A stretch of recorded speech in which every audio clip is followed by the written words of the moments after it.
নমস্কার প্রিয় দর্শক মণ্ডলী, আমি এই মুহূর্তে এসে পৌঁছেছি বাঁকুড়া জেলার অন্তর্গত টেরাকোটা খ্যাত পাঁচমুড়া গ্রামের কৃষ্ণ মন্দিরের সামনে। এই দেখুন সেই কৃষ্ণ মন্দির, যাকে অনেকেই বলে নববৃন্দাবন। এই সেই মন্দির। এখানে অপরূপ কারুকার্যে খচিত মন্দির গাত্র। এখানে স্থানীয় সুদক্ষ শিল্পীকে দিয়ে এই মন্দির নির্মাণ করা হয়েছে।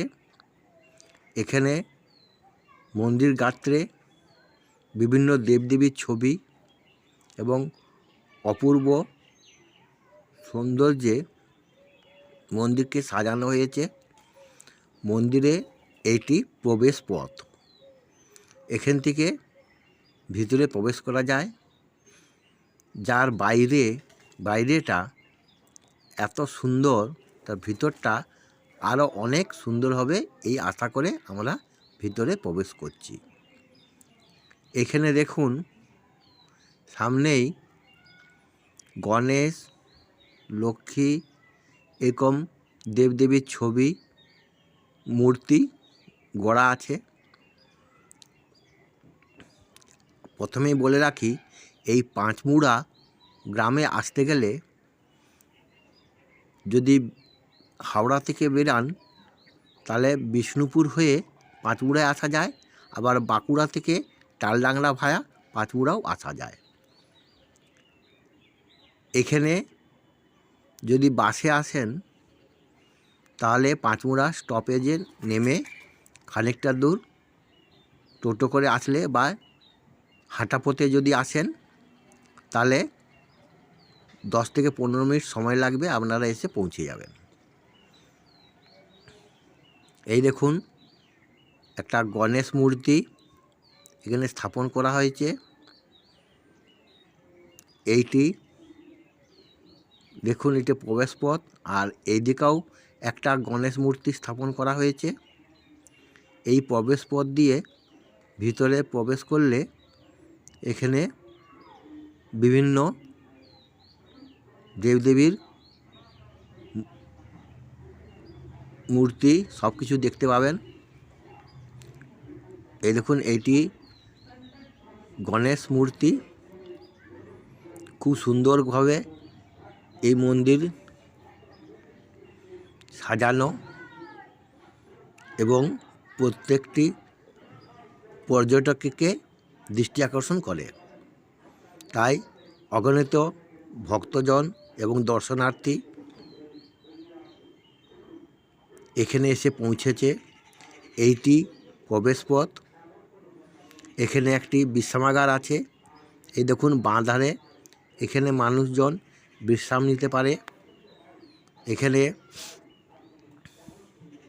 অন্নভোগেরও ব্যবস্থা আছে, তবে সেখানে 51 টাকা কুপনের মাধ্যমে অন্নভোগ পাওয়া যায়। সেটি 10টা থেকে 10:30টার মধ্যে কুপন সংগ্রহ করে নিতে হবে এবং 12টা থেকে 12:30টার মধ্যে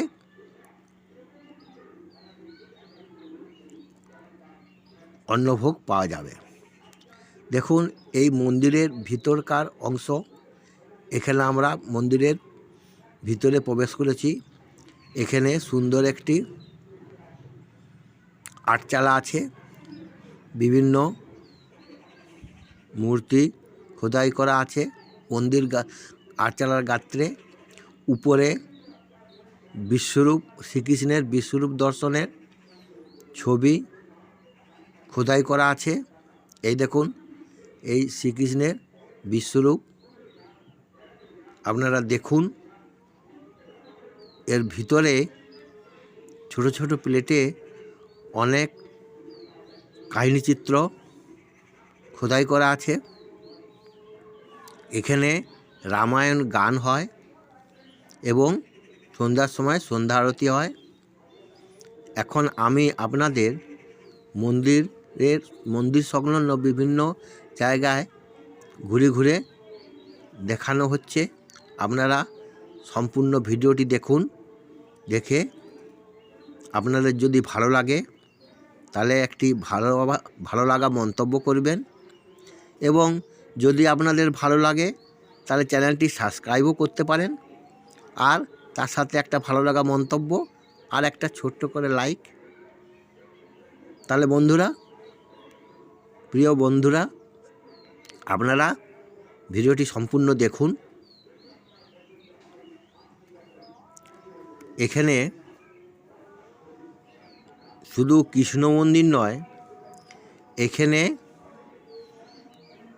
ভিতরে দেখতে পাবেন এইটি হচ্ছে কৃষ্ণ মন্দির, এর পাশে রয়েছে রাম মন্দির, তার পাশে রয়েছে শিব মন্দির।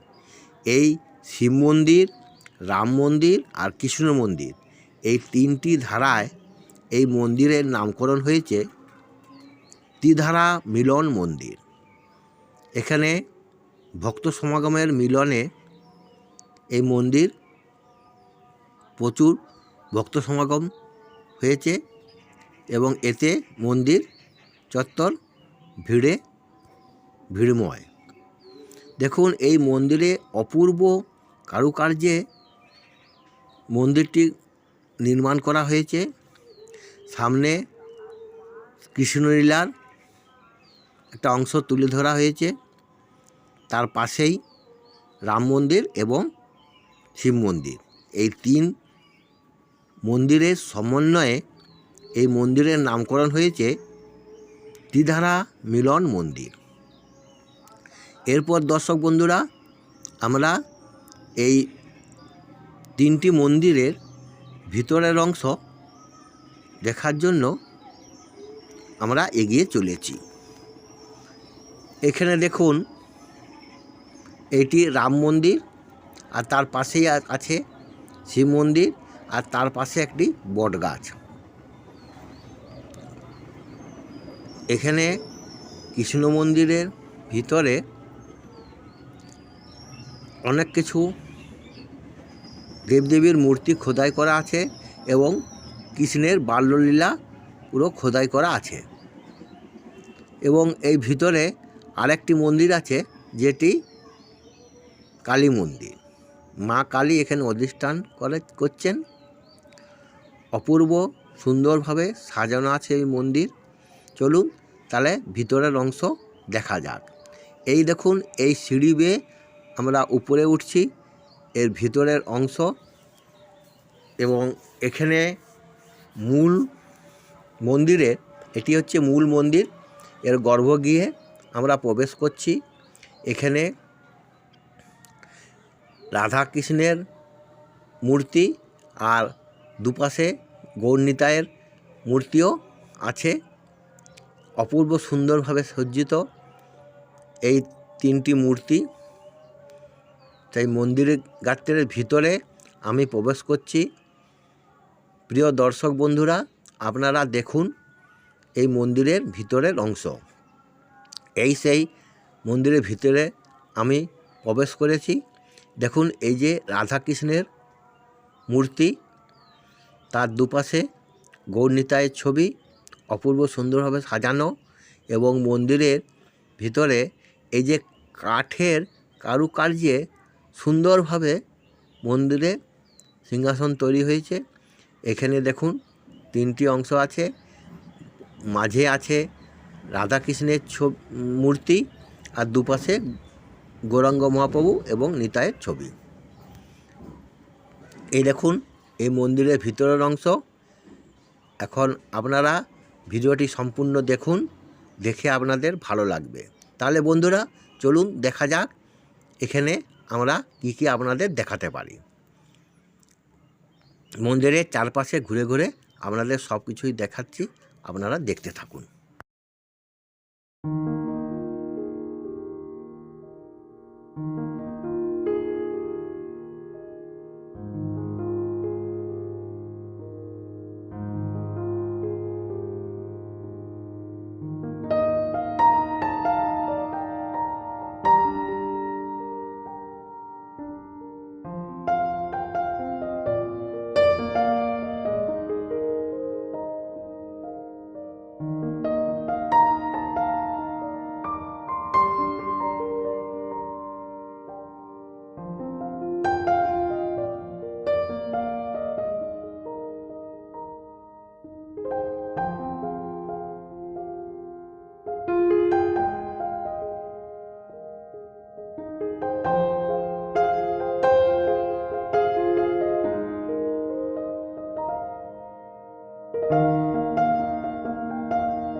দর্শক বন্ধুরা, এখন আপনাদেরকে নিয়ে এসেছি, এই যে দেখতে পাচ্ছেন একটি গোশালা। এখানে ৭৫খানা গাই আছে এবং সেগুলি অধিকাংশই জার্সি গাই। এখানে থেকে দুধ সংগ্রহ হয়, সেখান থেকে পায়েস ভোগ দেওয়া হয় এবং এই গরুগুলির পরিচর্যা করার জন্য অনেককেই রাখা হয়েছে। তারা দিবারাত্র গরুগুলির পর্যালোচনা করে এবং এখানে এদের সেবা শুশ্রূষা করে থাকে। এই দেখুন, এইটি হচ্ছে গোশালা। এরপর আশেপাশের জায়গাগুলি দেখাচ্ছি। এখানে মনোরম প্রাকৃতিক সৌন্দর্য সবসময় বিরাজ করছে। এরপর আমরা এই গোশালা দেখে এবারে আমরা বেরিয়ে যাচ্ছি এখান থেকে। এরপর আমরা আবার প্রথম অবস্থা ফিরে আসছি। এখানে দেখুন একটি শিব মূর্তি, পাথরের শিব মূর্তি এখানে স্থাপন করা হয়েছে, আপনারা দর্শন করুন। এরপর আমরা সামনের দিকে এগিয়ে যাচ্ছি। আপনারা এবারে সব কিছু আপনারা দর্শন করুন। তাহলে দর্শক বন্ধুরা, আপনারা সব কিছু দর্শন করলেন। এরপর আমরা ক্রমশ বাইরের দিকে বেরাবো বলে এগিয়ে চলেছি। এখানে এই কৃষ্ণ মন্দিরটি শুভ উদ্বোধন হয়েছিল আজ 3 বছর আগে রথযাত্রার দিনে। এখানে মন্দির প্রতিষ্ঠা হয়েছিল এবং মন্দির প্রতিষ্ঠাতা শ্রী ভজন দত্ত মহাশয় সেই রথযাত্রার দিনে প্রচুর ভক্ত সমাগম হয়েছিল। তাদেরকে 3 দিন ধরে অন্নভোগ সেবা করিয়েছিলেন। এখন অন্নভোগ খেতে গেলে 51 টাকা কুপনের মাধ্যমে অন্নভোগ এখানে পাওয়া যায়। এই দেখুন, এবারে এই বাইরের অংশ। এরপরে আমরা এই মন্দির থেকে বেরিয়ে যাব। এখানে দেখুন দশমহাবিদ্যার সমস্ত ছবি খোদাই করা আছে। এরপর আমরা বাইরের দিকে বেরালাম। আপনারা সব কিছু দেখলেন।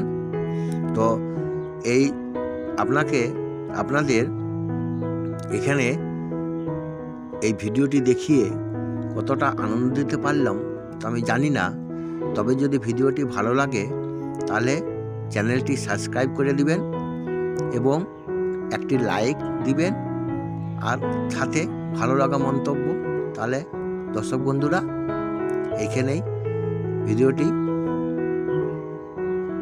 শেষ হলো। নমস্কার দর্শক বন্ধু।